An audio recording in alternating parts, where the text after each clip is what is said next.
Kolkata night Riders அணிக்கு எதிரான போட்டியில் நிதிஷ் ராணாவின் வெற்றிகரமான 77 ரன்கள் பற்றி நியூசிலாந்து அணித்தலைவர் கேன் வில்லியம்சன் பாராட்டு தெரிவித்திருக்கிறார். இது உயர்தரத்திலான ஒரு அற்புதமான ஆட்டம் என அவர் கூறினார்.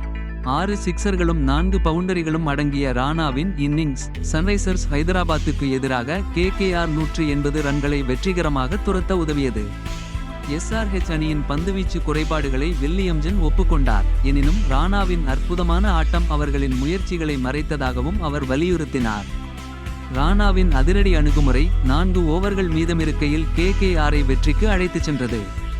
ரிங்கு சிங்குடனான அவரது கூட்டணி ஆரம்ப பின்னடைவுகளுக்கு பிறகு இன்னிங்ஸை நிலைப்படுத்தியது முக்கிய பங்கு வகித்தது. இந்த வெற்றி IPL 2024இல் KKRஇன் பிளே ஆஃப் வாய்ப்புகளை அதிகரிக்கிறது.